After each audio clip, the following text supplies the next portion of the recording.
About to do my first ever game review slash tutorial here in beautiful Texas, where it is, as you can see, a little bit cold. We have the fireplace on. And the game in question is Angels 1-5. Don't know how well you can see this in terms of this glare right there from those, but yeah, you'll figure it out. Oh, that's not too bad right there. Angels 1-5.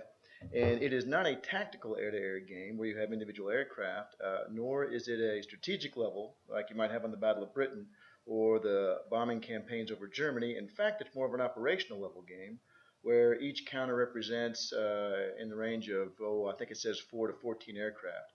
And if you go to the Board Game Geek site for this particular game, you'll see that I've been posting a whole lot. I'm really interested in this game. I've made several files that I've uploaded and asked the designer many questions as to where I fear I'm now pestering him.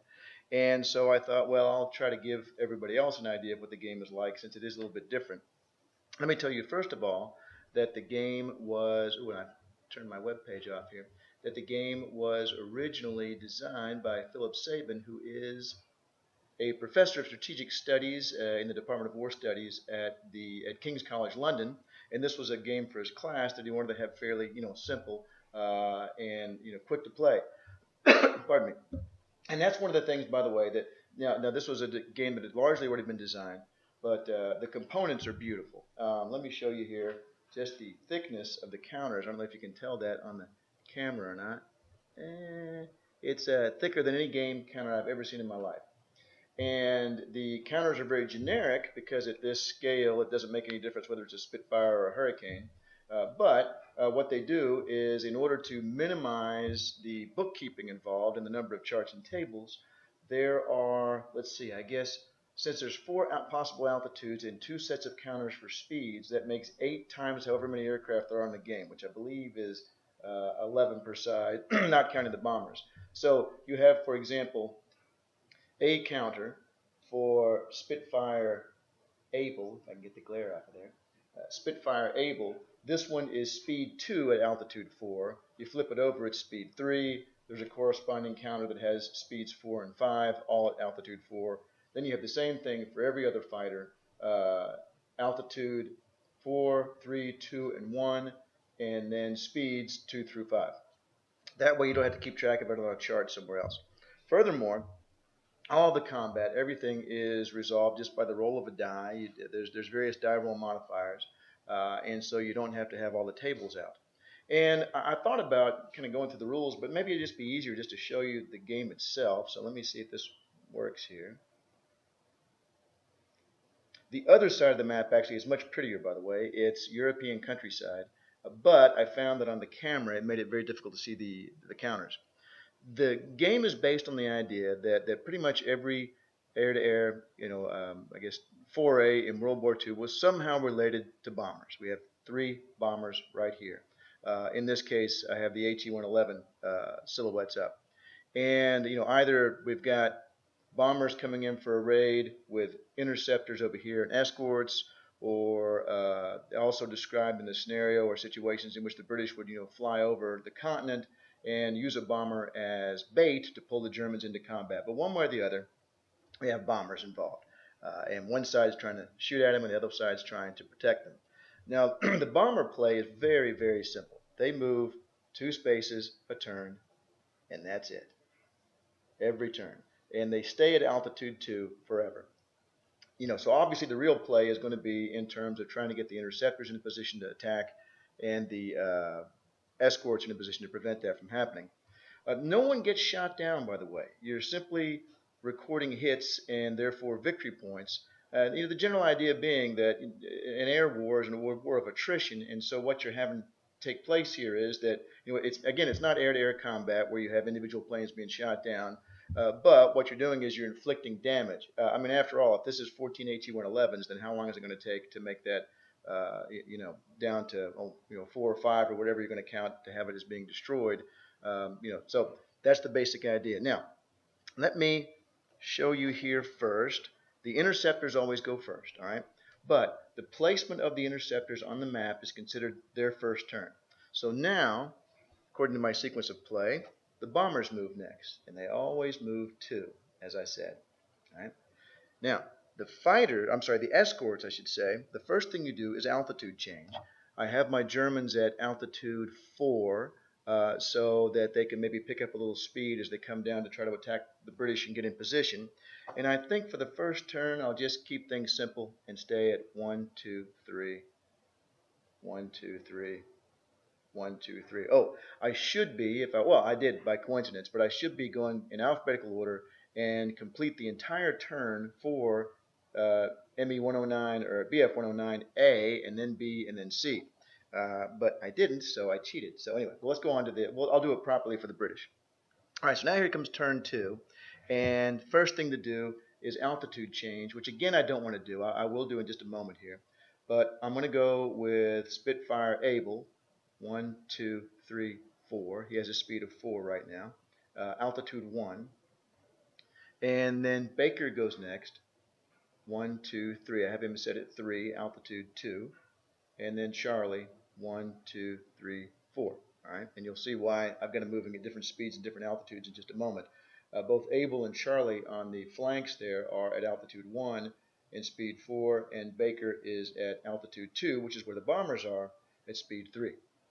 Now, I'm sorry, doggone it, once again I did, well, that's okay. It'll be next turn when I actually have to do something other than just move anyway. So now comes the bomber phase. 1, 2, 1, 2, 1, 2. And then the escorts. So always it's interceptors, bombers, escorts, interceptors, bombers, escorts. All right, well, the escorts now things are going to get a little bit more tricky here, and you have to decide where you're going to try to take out the Spitfires. Anton here is going to dive 1 level. He is currently at level 4, so I already have all the counters out right over here. And I'm going to pick out my Anton counter with a 3 on it. I'm sorry, with an altitude 3. He's going to go 1, 2, 3. He's diving, so I now replace, oops, got the wrong one. I am now going to replace Anton 3 altitude 4 with Anton 3 altitude 3. And now I have to actually do something different. After movement, I have to check my airspeed. Now there's a formula that you can use to calculate the airspeed. I actually kind of went against the sort of the design spirit here and made a bunch of my own tables. So I'm sorry, you can't see with the glare there. Maybe this way. Yeah, that's not too bad. I made a bunch of my own tables for combat and altitude changes and so forth.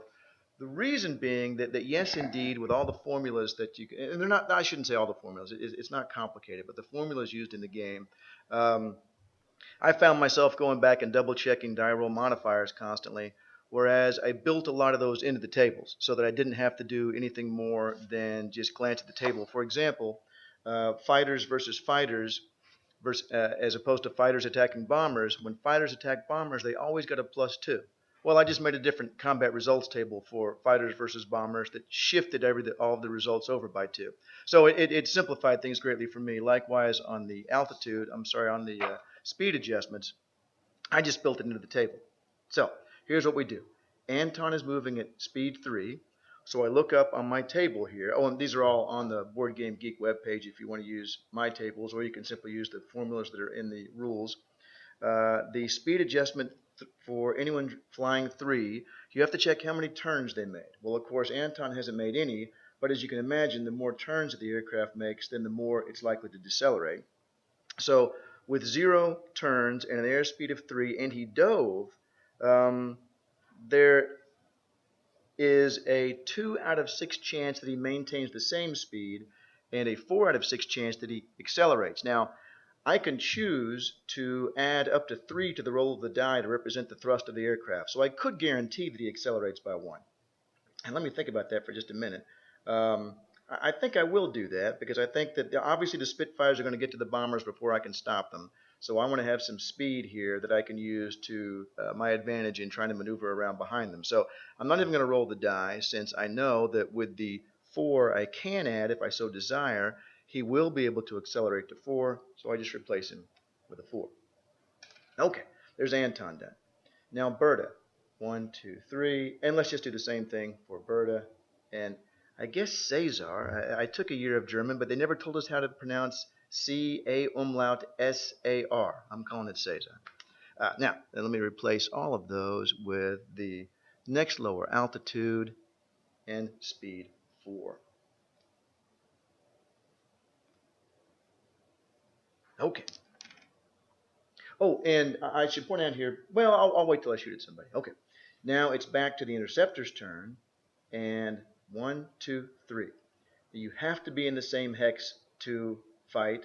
This, gosh, I can't remember the scale, but the scale is such that in order to be, actually effective within effective range, you have to be in the same hex. So this set of Spitfires has just flown right into these Heinkels. They're both at altitude 2. The Spitfires are going to speed 3, the Heinkels speed 2, but that's irrelevant here. Now, Able and Charlie are going speed 4, so that's a problem. They would zip right by the bombers. Except that I'm going to, for Able and Charlie both, I'm going to have them climb.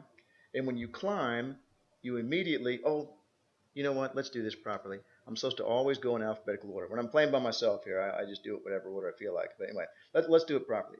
Able goes first, and I'm going to have Able climb. And whenever you climb, you automatically lose 1 point of speed. So Able's going to switch from a 4 to a 3. I've switched the counter not only from a 4 to a 3 in speed, but also from a 1 to a 2 in altitude, which now puts him at the same altitude as the bomber, which it has to be to fight. And now he's 1, 2, 3, so it's perfect. Baker, oh, I put him in the wrong spot. Baker was already perfect for that. And we're going to do the same thing with Charlie. Charlie is going to climb to altitude 2, but then decelerate to speed 3. 1, 2, 3. And now's where the fun begins. Okay. Now I'm going to use my table again because I don't even remember the formulas now, since that was the very reason I put it all in tables for myself so I could save myself some calculations. Let's do Able attacking this bomber over here. And on the fighter versus bomber table, there are two things that could make this situation more advantageous. One is I could be firing on a target with the same heading. Well, clearly I'm not. I would have to have been flying in the same direction as the bomber, essentially coming up behind him. Now I've dropped my die. That will be a problem when we get around to actually resolving combat here. The other positive would be if I was facing down, I had just dived down, facing away from the sun, which I didn't put a sun counter on here, but and then was diving, basically from the sun. Now, in terms of things that make it more difficult to hit, firing on a target, if I'm firing on a target whose heading differs by 120 degrees, basically I'm coming in at sort of the front right or front left angle, which is very hard to hit the plane. If I've made 3 or more turns in this turn, so that I've been spinning around, I haven't really had a chance to line up and fire. If I climbed and I'm facing the sun, or if I started in the same hex and altitude as an enemy bomber or fighter. In other words, if he had started back here and he was already being shot at by a BF-109, he's not exactly concentrating too well on attacking the HE-111. And last, if in coming straight in on this bomber, which is really a nice thing to be able to do as the fighter, because the bomber does more damage if you come up from behind it where the heavy guns are. So, but if I'm coming in, if I had made any turns in order to get there, it's given me less time to line up. So any turns on the way there would also have been a penalty. And now to find that die that I dropped, well, let me tell you what the combat odds are going to be here. I'm going to need a 4 or a 5 to score a hit on the HE-111, a 6 to score 2 hits. Aha, found it. All right, so let's see what we roll. Now, another unique feature of the game is that the HE-111 is also firing back, of course, and they will use the same die roll. All right, so if one of us does a lot of damage, the other one does a lot of damage. If one gets nowhere near the other one, then the presumption is that likewise in the opposite direction, they really didn't either one get in a position to fire. So I'm going to roll the die. Oh, and I should tell you that the HE-111 needs a 6. That's the only thing that will allow it to hit here in this situation. As I mentioned a moment ago, if the fighter had been coming up from behind, in either one of these 3 hexes behind, then it would have had sort of a 1 column shift advantage, meaning that it could hit with a 5 or a 6 instead of just a 6. So let's see what happens. A 1, all right, miss. Let's say that I had rolled a 6. One of the other features of the game is that if I do roll a 6, basically Able got 2 hits, which is great, but Able's now also out of ammunition. Anytime you roll an unmodified 6, then that fighter is out of ammunition. That never happens to bombers because it's not really going to be relevant, but that's the case for the fighters. So that didn't happen in that case, though. It's going to be the same thing for all of these. they'll all hit with a 4, 5, or 6. 4 and 5 being 1 hit and 6, 2. And the bombers will also get a hit on the roll of 6. So essentially, I'm really hoping for a 4 or 5. Yep, that's what he got. And Charlie, a 6. So Charlie is already out of ammo. All right, well, let me mark these. Abel has fired, which is relevant if one of the German fighters turns on him here in a moment, because he's been distracted by firing. So if one of the Germans had been in position to attack him, then that would have been an advantage to the German plane. Fired and fired, and also abort on this last one because he's got no ammunition left. All right, so he scored 2 hits, but in doing so, he also expended all his ammunition. And even without that, the bomber got a hit on him. So the idea in the game is that at that point, the fighter there has ceased to be an effective fighting force, and they're going back to the airfield. Now, as I mentioned, there's no tables or charts in this game, and on purpose. And they did a great thing with all the counters. There's absolutely no need to ever write anything down because, for example, there are 3 counters that record the Allied hits. And on each one of those 3 counters, the 4 corners mark out 1 hit, 2 hits, 3 hits, 4 hits. Flip it over for 5, 6, 7, 8. Go to the next one for 9, 10, 11, and so on. So I can mark down that I got 3 hits now by simply turning this counter this way, all right? And the Germans got 1 hit, and I can just turn that counter that way. So I don't have to write anything down if I don't want to. And likewise on what game turn it is, I won't go into that, but it's the same sort of thing with that. Okay, so here's our situation after the interceptor's turn.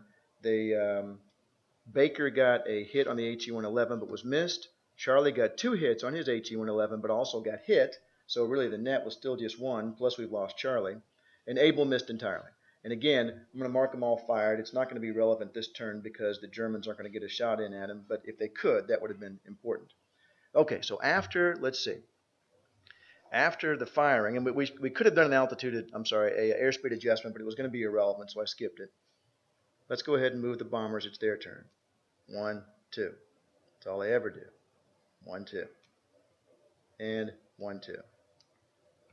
And now the escort, and I don't know, I'm not going to go into great detail. You've got a sense of how it works already. I would sit here and I could play for an hour and show you, Anton trying to spin around and so forth. There are, of course, rules on how many hexes Anton must go before he can make a 1 hex turn relative to his speed. There are also heavy fighters, pardon me, like a BF-110 that has a more difficult time turning. Let's just say here, and I'll just do a quick turn.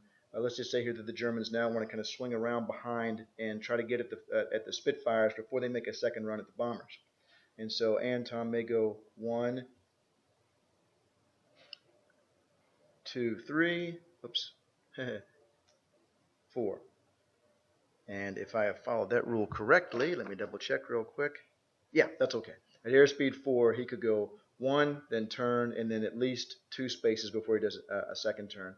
And so Anton's coming around this way.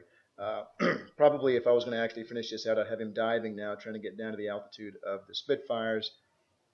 And, Berta, 1, 2, 3, 4. 1, 2, 3, 4, maybe something along those lines. And that's it. It's a surprisingly simple game. Well, I'm going to say it this way. The rules are relatively simple, but I found myself playing the same scenario over and over and over to sort of figure out the tactics and how exactly to make the fighters, the interceptor run in to be the most effective. And I haven't even thought about the escorts yet. I'm still working on the logic of the interceptors, and that's of course the point of the game because this was made for classroom use and made you if you think about how best to cover the bombers and so on. And obviously I really like it. I have made lots of neat stuff. Let's see if I can show you here again without the glare. Let's see there. I'm an old-fashioned wargamer. I made a turn record chart. Right? They don't have one because you can use counters for that. I like one. And I made myself an expanded sequence of play just in case I forgot how to do things. As I mentioned already, I also made combat results tables rather than simply rolling the die. This one for fighters versus bombers, and bombers versus fighters, and then a few notes down the bottom there in case I forget. And then also, as I already mentioned, which I found most helpful, were the what do you call this? Airspeed adjustment tables. Because it turns out that most of the time it's actually, you don't even need to roll the die. Obviously, you're going to accelerate by one or decelerate by one, especially because you can always add up to three if you want to.